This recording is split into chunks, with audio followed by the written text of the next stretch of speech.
دو تین بازاروں سے نکل کر وہ ایک چھوٹی سی تنگ گلی میں داخل ہوا جہاں فانوسوں اور مشعلوں کی روشنی میں گویا دن نکلا ہوا تھا۔ یہ شہر کا صرافہ بازار تھا اور نامی گرامی جوہریوں کی دکانیں یہیں تھیں۔ ان میں سے کئی جوہری اسے اچھی طرح جانتے پہچانتے تھے کیونکہ وہ ان کی تصویریں بنا چکا تھا۔ اپنے شناسا ایک جوہری کی دکان پر پہنچ کر اس نے ہاتھی دانت کا ڈبہ اپنے چوغے کے اندر سے نکال کر اس کے سامنے دھر دیا۔ جوہری نے اشتیاق بھری نظروں سے اس کا جائزہ لیا اور کہنے لگا، آؤ میاں مصور، کیسے آنا ہوا؟ اس ڈبے میں کیا لائے ہو؟ مجھے کچھ خبر نہیں کہ اس میں کیا ہے، نوجوان نے پھولا سانس درست کرتے ہوئے کہا۔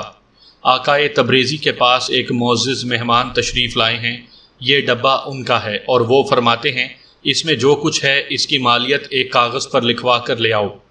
جوہری نے احتیاط سے ڈبے کا ڈھکنا کھولا اور حیرت سے اس کی آنکھیں پھیل گئیں۔ ڈبہ اوپر تک لال اور یاقوت، الماس اور سونے کے بھاری زیوروں سے بھرا تھا۔ تیز روشنی ان جواہرات پر پڑی تو آنکھیں چندھیانے لگیں۔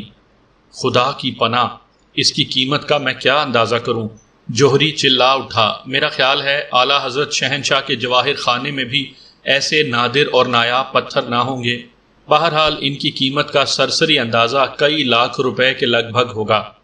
یہ ڈبہ بجائے خود خاصی قیمت کا ہے اور میں دیکھتا ہوں کہ بے حد پرانا بھی، تاہم اسے بڑی حفاظت سے اب تک رکھا گیا ہے۔ جوہری باری باری ایک ایک ہیرا اٹھاتا اور دیوانہ وار خوشی سے جھومتے ہوئے اس کی تعریف میں قصیدے کہنے لگتا۔ غضب ہو گیا، میاں ایسا نایاب الماس تو دنیا بھر میں کہیں نہ ملے گا، اور یہ زمرد اکیلا یہی 1,00,000 روپے کا ہوگا، اور یہ جڑاؤ ہار خالص سونے کا ہے، اس میں کھوٹ برائے نام ہے، کسی ماہر کاریگر کے ہاتھ کا شاہکار ہے۔ ایسے باکمال لوگ اب کہاں؟ بھئی یہ تو نادر خزانہ ہے۔ جناب مجھے واپس بھی جانا ہے، نوجوان نے دبی آواز میں جوہری سے کہا۔ آپ کی بڑی نوازش ہو اگر ایک کاغذ پر مالیت کے بارے میں کچھ تحریر فرما دیں۔ ابھی لو، ابھی لو۔ جوہری نے اپنی تجوری کھول کر خاص کاغذ نکالا اور ذرا سی دیر میں حساب کتاب کر کے نادر زمان کے حوالے کیا۔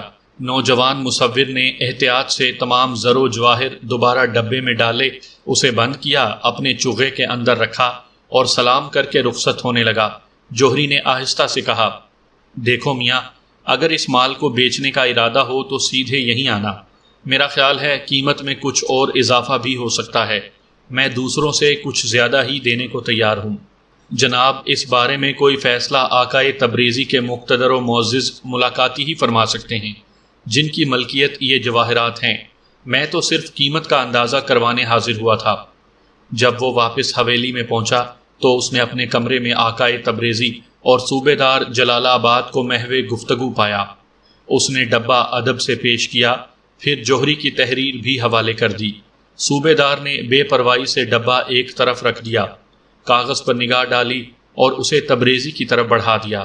تبریزی نے اسے پڑھا، اس کے چہرے پر خوف کے پھیلے ہوئے آثار کے ساتھ ساتھ اب حیرت کے آثار بھی شامل ہو گئے۔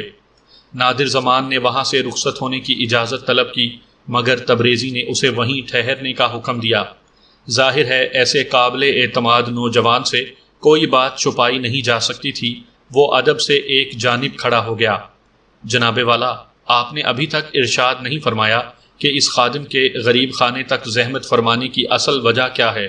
تبریزی نے کہا، ظاہر ہے زر و جواہر کی قیمت کا تخمینہ تو آپ خود بھی کہیں سے لگوا سکتے تھے۔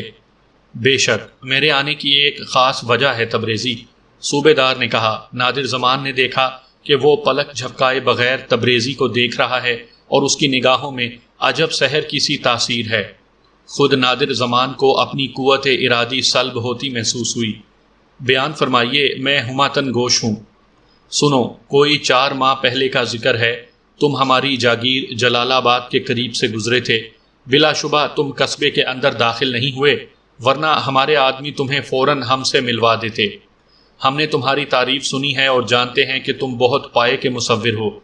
خیر تمہارا قافلہ قصبے کے باہر ہی رک گیا، ایک خاص وجہ کے باعث ہم تم سے ملنے کے لیے نہ آ سکتے تھے۔ بہرحال تم مغرب کی نماز پڑھنے میں اس قدیم مسجد میں گئے تھے جو عرصہ دراز سے غیر آباد اور ویران پڑی تھی۔ وہیں ہم نے تمہیں دیکھا، تمہارے ساتھ ایک خادم تھا اور تمہاری نوجوان بھانجی فیروزہ بھی۔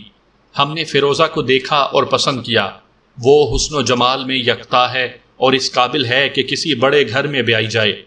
اگرچہ ہم بڑے جاگیردار نہیں، لیکن تم دیکھتے ہو کہ ہمارے پاس بادشاہوں سے کہیں زیادہ مال و دولت ہے۔ اگر تم فیروزہ کو ہمارے نکاح میں دے دو تو وہ ہر طرح خوش رہے گی۔ فیروزہ کا نکاح تم کب تک میرے ساتھ کر سکو گے؟ میں پختہ وعدہ چاہتا ہوں اور اس سلسلے میں کسی تاخیر یا ٹال مٹول کو پسند نہیں کروں گا۔ آقائے تبریزی پر اس تحکمانہ تقریر اور بے جا مطالبے پر جو گزری سو گزری۔ نوجوان مصور نادر زمان کا مارے تیش کے برا حال ہو گیا۔ اس کا بس چلتا تو وہ خبیث صورت جاگیردار بڈھے کا سر پاش پاش کر دیتا۔ کیا وہ پتھر کے چند چمکدار ٹکڑوں کے عوض فیروزہ کو خریدنے آیا ہے؟ ایسا کبھی نہیں ہو سکتا، ہرگز نہیں ہو سکتا۔ اس کا چہرہ لال بھبوکا ہو گیا، جیسے بدن کا سارا خون کھینچ کر چہرے اور آنکھوں میں سمٹ آیا ہو۔ وہ سمجھ رہا تھا کہ اب آقائے تبریزی کے صبر کی انتہا ہو چکی ہوگی۔ جلال آباد کے اس احمق صوبے دار کو اس کی موت ہی یہاں لے آئی ہے۔ کس گستاخی اور بے باکی سے وہ فیروزہ کا سودا کرنے آیا ہے۔ کوئی بھی غیرت مند آدمی اسے برداشت نہیں کر سکتا۔ لیکن اس نے دیکھا کہ آقائے تبریزی اسی طرح بے حس و حرکت بیٹھا رہا۔ اس کے منہ سے مخالفت یا انکار میں ایک لفظ بھی نہ نکل سکا۔ البتہ اس کے چہرے پر پھیلی ہوئی حیرت کے آثار اب اور بھی گہرے ہو گئے تھے۔ خود اسے بھی صوبے دار جلال آباد سے اس قسم کے مطالبے کی توقع نہ تھی۔ آخر اس نے حد درجہ ندامت اور انکسار آمیز لہجے میں کہنا شروع کیا، عالی جا، میں نے آپ کا ارشاد سماعت کیا۔ میری عین خوش قسمتی ہے کہ آپ کی نگاہ انتخاب میری بھانجی فیروزہ پر پڑی ہے۔ یقیناً اسے آپ سے بہتر شوہر نہیں مل سکتا۔ اگر میرے اختیار میں ہو تو میں ابھی اسی وقت ہاں کر دیتا، لیکن آپ جانتے ہیں کہ میں نے آج تک فیروزہ پر اپنی رائے یا مرضی مسلط نہیں کی۔ ہمیشہ اسے اپنے معاملات میں آزادی سے سوچنے اور عمل کرنے کی اجازت دی ہے، اور یہ تو اس کی زندگی کا سب سے اہم معاملہ ہے۔ اس سے مشورہ کیے بغیر میں کیوں کر وعدہ کر سکتا ہوں؟ بہانے بنانے کی کوشش مت کرو تبریزی، صوبے دار غرایا اور اس کے نتنے تیش کے باعث پھڑکنے لگے۔ آنکھیں جو پہلے ہی سرخ تھیں لال انگارہ ہو گئیں۔ اس کی خوفناک آواز حویلی کے در و دیوار سے ٹکرا ٹکرا کر گونجنے لگی، جیسے سینکڑوں بد روحیں چلا رہی ہوں۔ میں سب سمجھتا ہوں تمہاری ان چال بازیوں کو۔ تم اس کے ہر طرح سرپرست اور ولی ہو۔ بولو، کیا میں غلط کہتا ہوں؟ اگر تم چاہو تو سب کچھ ممکن ہے۔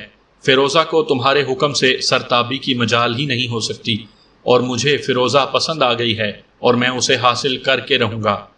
مجھے اس رشتے سے کوئی انکار نہیں ہے، تبریزی نے کہا۔ میں تو اس معاملے میں فیروزہ کی رضامندی حاصل کرنے کی بات کر رہا تھا۔ آپ دولت کے ذریعے فیروزہ کو تمام خوشیاں تو دے سکیں گے، لیکن رشتے ناطے کرنے میں صرف دولت ہی کو تو نہیں دیکھا جاتا، حسب نسب بھی کوئی چیز ہے، اور ہم لوگ اس معاملے میں خاصے سخت ہیں۔ مجھے ابھی تک آپ کے حسب نسب کے بارے میں کچھ بھی جاننے کا موقع نہیں ملا۔ صوبے دار مسکرایا اور اپنے سیاہ لبادے کے اندر ہاتھ ڈال کر پرانے کاغذوں کا ایک چھوٹا سا پلندہ برآمد کیا۔ میں جانتا تھا تم یہ سوال ضرور کرو گے، اس لیے اپنے شجرے کے کاغذات ساتھ ہی لے آیا۔ یہ کہہ کر اس نے وہ پلندہ تبریزی کی طرف پھینک دیا۔ تبریزی نے جھک کر فرش سے کاغذات اٹھائے، انہیں ایک نظر دیکھا، اسبات میں کئی بار گردن ہلائی جیسے مطمئن ہو گیا ہو، پھر یہ کاغذات اسے واپس کرتے ہوئے کہا، مجھے اطمینان ہو گیا ہے علی جا کہ آپ بہت اعلیٰ حسب نسب کے مالک ہیں۔ بس تو پھر تاخیر نہ کرو۔ بڈھے نے ایک اور کاغذ برآمد کرتے ہوئے کہا، یہ ہمارے اور تمہارے درمیان ایک معاہدہ ہے، جس کے تحت میں اپنا زر و جواہر سے بھرا ہوا یہ ڈبہ تمہارے پاس چھوڑے جا رہا ہوں۔ اس کی وصول یابی کی رسید مجھے دو اور کاغذ پر لکھ دو کہ فیروزہ کی شادی مجھ سے کر دو گے۔ میں زیادہ دھوم دھڑکا پسند نہیں کرتا، یہ کام بالکل خاموشی سے ہو جانا چاہیے۔ اب فوراً اس پر دستخط کر کے میرے حوالے کر دو۔ مگر حضور، اتنی جلدی؟ مجھے کچھ غور کرنے کا موقع تو دیجیے، تبریزی گڑ گڑایا۔ موقع؟ صوبے دار نے کہا لگایا، میں نے ہر طرح تمہاری تسلی کروا دی ہے، اور تم ہو کہ برابر بہانے بنا رہے ہو۔ جلدی دستخط کر دو، میرا خیال ہے کہ ایک دن کی مہلت مناسب رہے گی۔ اس نے ایک بار پھر اپنے سیاہ لبادے میں ہاتھ ڈالا اور ایک عمدہ قلم دان نکال کر سامنے رکھ دیا۔ اگر تمہارے پاس قلم دان نہیں تو یہ موجود ہے، میں احتیاطاً ساتھ لیتا آیا تھا۔ تبریزی نے قلم روشنائی میں ڈبویا اور کپ کپاتے ہاتھ سے دستخط کر دیے۔ ادھر آؤ نوجوان، صوبے دار نے نادر زمان سے کہا، تم اس کاغذ پر بطور گواہ دستخط کرو۔ ایک سحر زدہ غلام کی مانند نادر زمان نے بھی اس پروانے پر دستخط ثبت کر دیے جس کے تحت صرف ایک دن بعد جلال آباد کا صوبے دار ہمیشہ کے لیے فیروزہ کا مالک بن جانے کا حق رکھتا تھا۔ دستخط ہوتے ہی اس نے معاہدے کا کاغذ لپیٹ کر اپنے لبادے کی خفیہ اندرونی جیب میں رکھ لیا اور دروازے کے قریب جاتے ہوئے بولا، تبریزی، میں کل رات ٹھیک 9 بجے تمہارے مکان پر پہنچ جاؤں گا، اور غالباً یہ کہنے کی ضرورت نہیں کہ ہمارے مابین جو تحریری معاہدہ ہوا ہے تم ہر طرح اس کی پابندی کرو گے۔ یہ کہتے ہی رخصتی سلام اور مصافحہ کیے بغیر وہ دروازے سے باہر نکل گیا۔ نادر زمان لپک کر گلی کی جانب کھلنے والی کھڑکی میں جا کھڑا ہوا۔ گلی سنسان پڑی تھی اور اسے پورا یقین تھا کہ اب وہ صوبے دار کو اس راستے سے جاتے ہوئے ضرور دیکھ سکے گا، لیکن وقت گزرنے لگا۔ صوبے دار گلی میں نمودار نہ ہوا اور نہ وہ صدر دروازے سے باہر گیا، بلکہ وہ تو حویلی کے کسی بھی دروازے سے باہر نہ آیا۔ سبھی دروازے بعد ازاں اندر سے مقفل پائے گئے۔ یہ ایک ایسی دہشت انگیز دریافت تھی جس نے نوجوان مصور کو ہلا کر رکھ دیا۔ وہ سوچنے لگا، یہ صوبے دار ہے کون؟ کہیں انسانی قالب میں کوئی بھوت پریت، شیطان یا جن تو نہیں؟ پھر اس نے اپنے آقا کو دیکھا جو گمسم اپنی جگہ کھڑا تھا۔ نادر زمان کو واپس آتے دیکھ کر وہ چونکا اور سرد آب بھر کر بولا، میرا خیال ہے یہ شخص کچھ سنکی ہے، یہی جلال آباد کا صوبے دار، لیکن اس میں کوئی شک نہیں کہ آدمی دولت مند اور خاندانی ہے۔ میں حیران ہوں اس نے فیروزہ کو کیسے دیکھا۔ واقعی 4 ماہ قبل میں حضرت خواجہ معین الدین اجمیری رحمۃ اللہ علیہ کے روزے کی زیارت کے لیے گیا تھا اور فیروزہ میرے ساتھ تھی۔ مجھے یاد نہیں پڑتا کہ راہ میں جلال آباد نام کی کوئی جاگیر بھی آئی تھی، لیکن وہ تو یہاں سے خاصی دور ہے۔ کیا خیال ہے تمہارا نادر؟ فیروزہ کی شادی ایسے آدمی سے ٹھیک رہے گی نا؟ کاش آقا تبریزی کو ان دونوں کی محبت کا حال معلوم ہوتا، تب وہ یہ سوال نادر زمان سے نہ کرتا۔ نوجوان نے بڑی مشکل سے اپنے آنسو ضبط کیے، لیکن اس ضبط کے باوجود اس کی اتھاہ گہرائیوں سے سرد آہ نکل ہی گئی۔ وہ لڑکھڑایا، اور اگر تبریزی بڑھ کر اسے سنبھالا نہ دیتا تو شاید وہ پختہ سنگین فرش پر اوندھے منہ جا گرتا۔ تمہاری طبیعت تو ٹھیک ہے؟ تبریزی نے پوچھا۔ تم نے آج کھانا بھی نہیں کھایا؟ مجھے آج بھوک لگی ہی نہیں جناب، بس ویسے ہی ایک چکر سا آ گیا تھا۔ اب آپ اپنے محل میں تشریف لے جائیں اور مجھے اجازت دیں، ایک ضروری کام سے مجھے باہر جانا ہے، میں رات کو واپس نہ آ سکوں گا۔ بابا افضل بیگ سے کہہ دیجئے گا وہ میرا انتظار نہ کرے۔ وہ ڈرتا تھا کہ کہیں اس کی اور فیروزہ کی محبت کا راز فاش ہو ہی نہ جائے۔ یقیناً جذبات سے مجبور ہو کر وہ کوئی نہ کوئی ایسی حرکت کر بیٹھے گا جس سے یہ سربستہ راز کھل سکتا تھا، لہٰذا حویلی سے چلے جانا ہی مناسب تھا۔ تبریزی نے زر و جواہر سے بھرا ہوا وہ ڈبہ ساتھ لیا اور سیدھا فیروزہ کی خوابگاہ میں پہنچا۔ اسے پورا بھروسہ تھا کہ وہ اس کی بات نہیں ٹالے گی۔ فیروزہ بیٹی، کیا حال ہے؟ نصیب دشمنا، طبیعت تو خراب نہیں تمہاری؟ اب تو میں ٹھیک ہوں ماموں جان، آپ کل اپنے اس طبیب دوست کو ضرور بلوا لیجئے گا جنہوں نے پہلے بھی میرا علاج کیا تھا۔ کل سے آپ میرا جی گھبرا رہا ہے، کلیجہ جیسے بیٹھا جاتا ہے، سر میں چکر آتے ہیں اور عجیب طرح کے ڈراؤنے خواب نظر آنے لگتے ہیں۔ اچھا، کسی نے مجھ سے تو ذکر ہی نہ کیا۔ تبریزی نے اس کے سر پر ہاتھ پھیرتے ہوئے کہا، خیر طبیب بھی کل آ جائے گا۔ اب تم ایک خوشخبری سنو بیٹی، تم جانتی ہو مجھے تم دنیا کی ہر شے سے زیادہ عزیز اور پیاری ہو۔ میں نے تمہارے لیے ایک ایسا آدمی چنا ہے جو تمہیں پسند کرتا ہے، اور مجھے یقین ہے وہ ہمیشہ تمہیں خوش رکھنے کی کوشش کرے گا۔ اس کے پاس مال و دولت کی کمی نہیں، آج وہ میرے پاس آیا تھا۔ یہ دیکھو تمہارے لیے وہ کتنے نادر ہیرے اور کیسے کیسے عمدہ زیورات لایا ہے۔ وہ جلال آباد کا صوبے دار ہے بیٹی، بڑا وجیح، میں اس کی شخصیت سے بے حد متاثر ہوا ہوں۔ یہ کہہ کر اس نے وہ ڈبہ کھول کر ہیرے دکھانے شروع کیے، مگر فیروزہ نے نظر اٹھا کر ایک مرتبہ بھی اس ڈبے کی طرف نہ دیکھا، بلکہ ایک دم اس نے دونوں ہاتھوں سے اپنا چہرہ ڈھانپ لیا اور بری طرح رونے لگی۔ یہ تو اس نے کبھی سوچا بھی نہ تھا کہ اس طرح اس کے جذبات کچل دیے جائیں گے اور یوں دولت کے عوض اس کے جسم و جاں کا سودا ہوگا۔ میں نے یہ سب کچھ تمہارے شاندار مستقبل کے لیے کیا ہے بیٹی۔ اس نے پھر کہا، کہیں نہ کہیں آخر تمہاری شادی تو کرنی ہی تھی، اور میں سمجھتا ہوں ایسا شوہر تمہیں نہ ملتا۔ وہ تمہیں بہت پسند کرتا ہے، اور میں نے اس بھروسے پر کہ تم اپنے ماموں تبریزی کو ذلیل ہوتے دیکھنا نہیں چاہو گی ہاں کر دی ہے۔ اب وہ کل شب 9 بجے آئے گا، اسی وقت تمہارا نکاح ہوگا اور پھر تم رخصت ہو جاؤ گی۔ فیروزہ نے کوئی جواب نہ دیا۔ جواب دینے کا موقع تھا بھی کہاں، اس کے حسین خواب چکنا چور ہو چکے تھے۔ گویا نادر زمان سے اس کی شادی نہیں ہو سکتی تھی۔ وہ مفلس اور کلاش تھا، جو شاید فیروزہ کو ایک نیا جوڑا بھی سلوا کر دینے کے قابل نہ تھا۔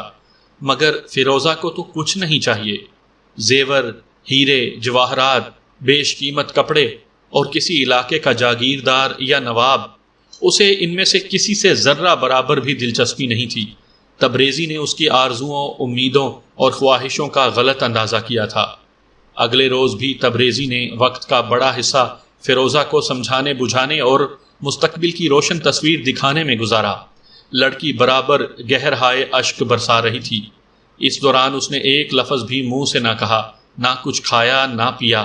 ایک دن میں اس کے چہرے کا رنگ روپ اور آب و تاب سب غائب ہو گئی، اور وہ برسوں کی بیمار دکھائی دے رہی تھی۔ دوپہر کو نادر زمان حویلی میں آیا۔ وہ اتنا مزمل، اتنا نحیف نظر آتا تھا کہ تبریزی اس کی حالت دیکھ کر حیران رہ گیا۔ آنکھیں سوجی ہوئیں، بال بکھرے اور الجھے ہوئے، اور لباس از حد کثیف، ہونٹوں پر پپڑیاں جمی تھیں۔ تبریزی نے آگے بڑھ کر اس کا ہاتھ پکڑ لیا۔ اس کا سارا بدن بری طرح پھونک رہا تھا۔ تمہیں تو خاصا تیز بخار ہے نادر، تبریزی چلایا۔ میں ابھی طبیب کو بلواتا ہوں۔ گزشتہ 2 روز سے فیروزہ کی طبیعت بھی ٹھیک نہیں، کہتی ہے سر چکراتا ہے۔ آپ براہ کرم میرے لیے طبیب کو بلوانے کی زحمت نہ فرمائیے۔ نوجوان نے رک رک کر نہایت ادب سے التجا کی۔ میں اس قسم کی بیماریوں کا عادی ہوں، البتہ یہ درخواست ضرور کروں گا کہ فی الحال فیروزہ کے لیے بھی طبیب کو طلب نہ کیجیے۔ آپ صوبے دار جلال آباد سے جو وعدہ فرما چکے ہیں اسے پورا کرنے کے انتظامات فرمائیے۔ ممکن ہے طبیب اس میں مخل ہو اور اس طرح صوبے دار ناراض ہو جائے۔ سچ کہتے ہو، سچ کہتے ہو، تبریزی نے خوش ہو کر کہا۔ ابھی تم اپنی نگرانی میں حویلی کی صفائی وغیرہ کروا دو، نوکر وغیرہ آنے والے ہیں۔ اس کے بعد بڑے کمرے میں معزز مہمان کی نشست کا انتظام کرنا ہوگا۔ رات کے کھانے پر تم بھی ہمارے ساتھ شرکت کرو گے۔ باہر سے میرا ارادہ کسی کو مدعو کرنے کا نہیں۔ نوجوان نے اپنے استاد کے تمام احکامات کی تعمیل جان توڑ کر کی اور پوری حویلی کو آئینے کی مانند چمکا دیا۔ نشست کے کمرے میں نئے قالین بچھا دیے گئے اور ایک جانب شاندار مسند دلہا کے لیے تیار ہوئی۔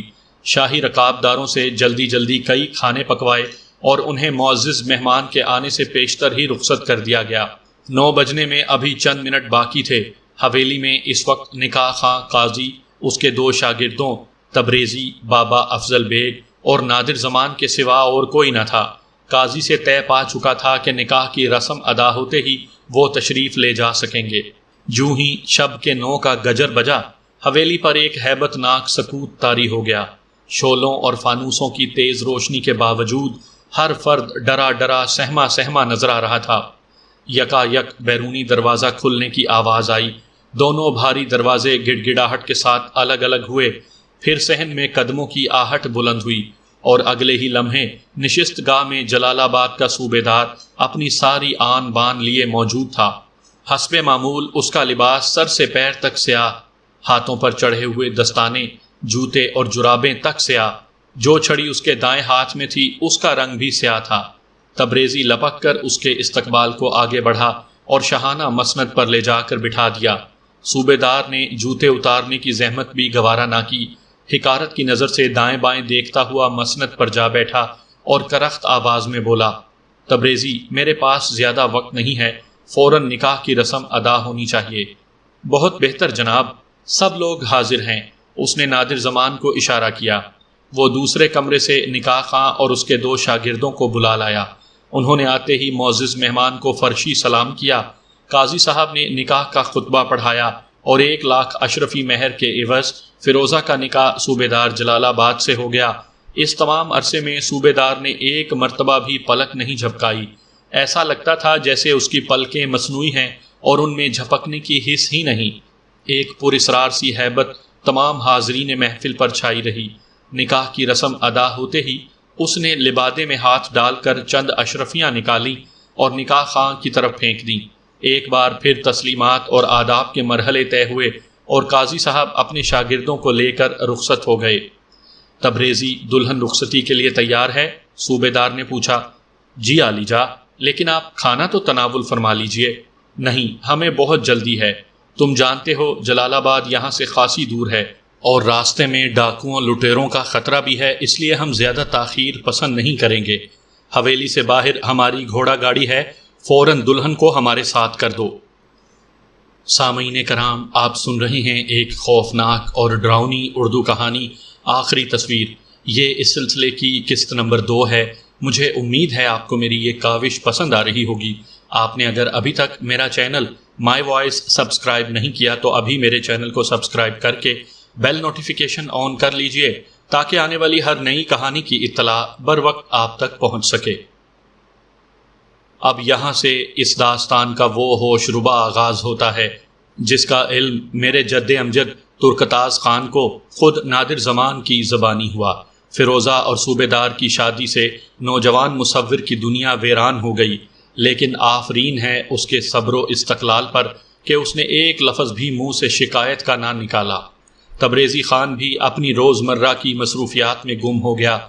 اسے مطلق احساس نہ تھا کہ نادر زمان کے دل و دماغ پر کیا بیت رہی ہے، اور وہ ایک ایسی آگ میں جل رہا ہے جو اس کی موت کے ساتھ ہی ٹھنڈی ہو سکے گی۔ نادر زمان نے اپنے آپ کو مصوری کے فن میں ڈبو دینے کی کوشش کی۔ وہ 16 اور 20 گھنٹے مسلسل اپنے تصویر خانے میں مصروف رہنے لگا۔ اس کی صحت روز بروز بگڑتی جا رہی تھی، مگر اسے کوئی ہوش نہ تھا۔ حویلی کا بوڑھا چوکیدار افضل بیگ اسے کبھی کبھار سمجھاتا بجھاتا، لیکن بے سود۔ نادر زمان پند و نصیحت کا اب کوئی اثر قبول کرنے سے قاصر تھا۔ اس کی جان شمع کی مانند آہستہ آہستہ گھلتی جا رہی تھی۔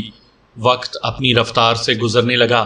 1 مہینہ، 2 مہینے، 3 مہینے، اس تمام عرصے میں ایک بار بھی فیروزہ کی خیر خبر سننے میں نہ آئی، اور نہ جلال آباد سے اس کے شوہر نے کوئی خط تبریزی کے نام ارسال کیا۔ کئی مرتبہ تبریزی نے سوچا کہ وہ فیروزہ سے ملنے کے لیے جائے۔ پھر ایک دن تبریزی اور نادر زمان فیروزہ سے ملنے کی غرض سے نکلے اور اس جگہ پہنچے جہاں کافی عرصہ پہلے تبریزی کا قیام ہوا تھا۔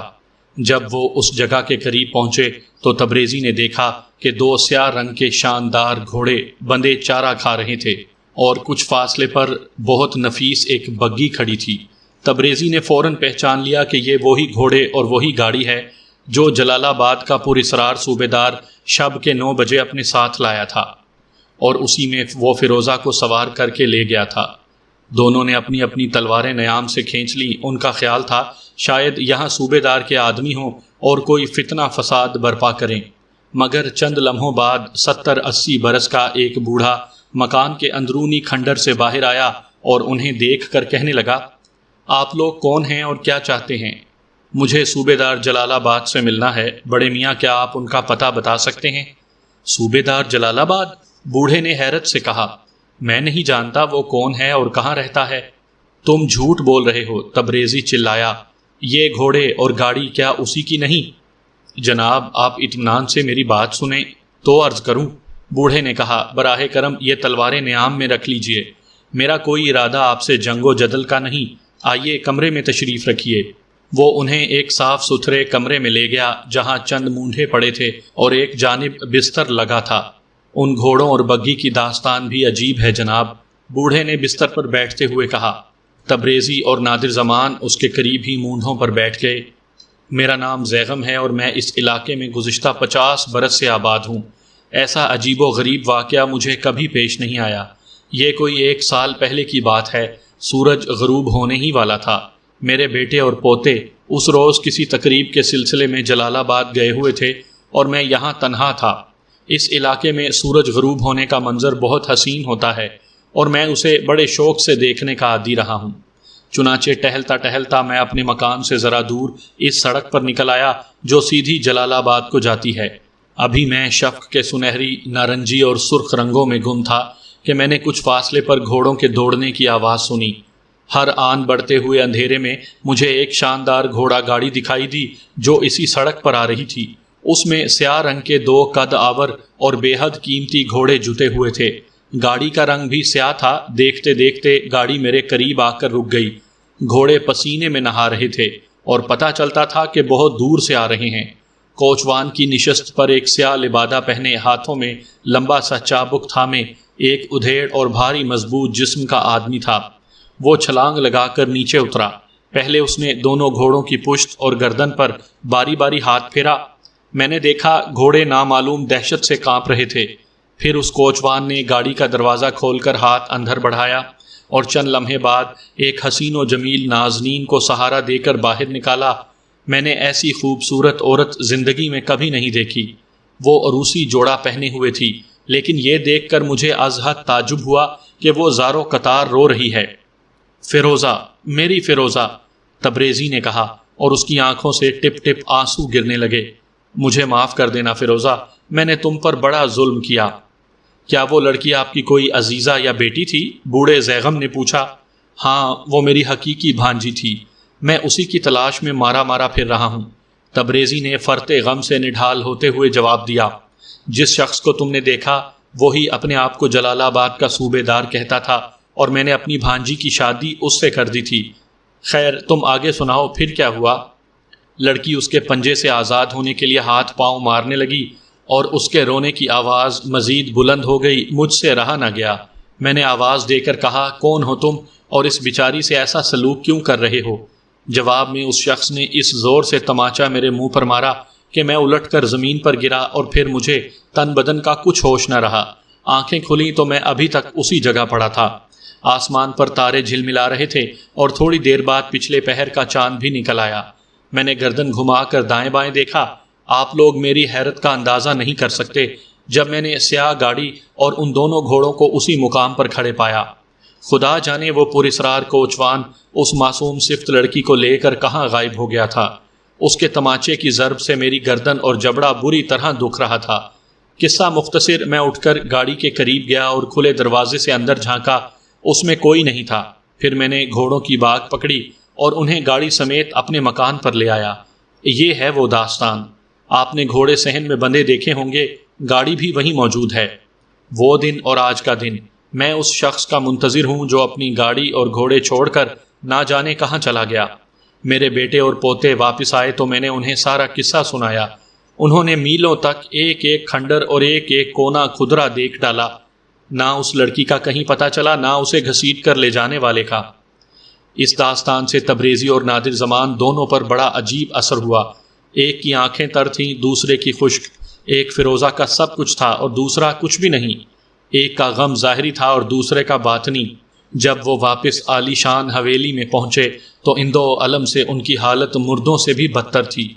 اس سفر میں تبریزی پر یہ حقیقت بھی منکشف ہوئی تھی کہ نادر زمان کے تصورات اور خیالات پر کس کی حکمرانی ہے۔ کئی مہینے مزید بیت گئے۔ تبریزی اپنی بھانجی اور اس کے پراسرار شوہر کی تلاش میں آئے دن مارا مارا پھرتا، لیکن کہیں سے سراغ نہ ملتا۔ تلاش کی اس ہر ایسی مہم میں نادر زمان اس کا رفیق ہوتا۔ سردیوں کے دن تھے، استاد اور شاگرد دونوں رات کے کھانے سے فارغ ہو کر آتش دان کے قریب گردنیں جھکائے بیٹھے تھے۔ یکا یک صدر دروازے کی جانب سے مسلسل دستکوں کی آوازیں سنائی دینے لگیں۔ وہ دونوں چونک کر ایک دوسرے کی طرف تکنے لگے۔ بوڑھا چوکیدار جلدی سے دروازے کی طرف دوڑا۔ یہ دونوں بھی کمرے سے نکل کر حویلی کے صحن میں آ گئے۔ دستکیں برابر دی جا رہی تھیں۔ جوں ہی چھوٹا دروازہ کھلا، کوئی اندر آیا۔ تبریزی اور نادر زمان دونوں کی نگاہیں بیک وقت آنے والے پر پڑیں اور ان کے بدن میں خون کی گردش تیز ہو گئی۔ یہ فیروزہ تھی۔ اس کا لباس پھٹا ہوا اور جا بجا چیتھڑے سے لٹک رہے تھے۔ پھول سا چہرہ کملا گیا تھا، آنکھیں زرد اور اندر دھنسی ہوئیں۔ وہ دھڑام سے فرش پر گری اور بے ہوش ہو گئی۔ تبریزی اور نادر زمان دونوں بے اختیار اسے اٹھانے کے لیے لپکے۔ انہوں نے اسے کمرے میں لا کر آتش دان کے پاس لٹا دیا۔ فیروزہ کا جسم یخ ہو رہا تھا اور ہونٹ نیلے پڑ چکے تھے۔ چند لمحوں بعد اس نے ہوش میں آ کر آنکھیں کھول دیں اور خوف سے کانپتی ہوئی آواز میں بولی، پانی، پانی، خدا کے لیے مجھے پانی پلاؤ، پیاس سے جان نکلی جاتی ہے۔ انہوں نے جلدی سے اسے پانی پلایا۔ سانس لیے بغیر وہ سارا پیالہ پی گئی۔ نامعلوم کب کی پیاسی تھی۔ اب مجھے کچھ کھانے کو دو فوراً، ورنہ میں مر جاؤں گی۔ نعمت خانے سے اسی وقت بھنے ہوئے گوشت کا ایک بڑا سا ٹکڑا لایا گیا۔ نادر زمان نے اسے چھری سے کاٹ کر فیروزہ کو کھلانا چاہا، لیکن اس میں صبر کی اتنی بھی تاب نہ تھی۔ اس نے نوجوان کے ہاتھ سے جھپٹ کر گوشت کا ٹکڑا چھین لیا اور دانتوں سے کاٹ کاٹ کر چبائے بغیر نگلنے لگی۔ پھر وہ اپنے حواس میں آئی اور اس نے پہلی بار اپنے ماموں تبریزی اور اپنے محبوب نادر زمان کو پہچانا۔ پھر شرم سے چہرہ ہاتھوں میں ڈھانپ کر رونے لگی۔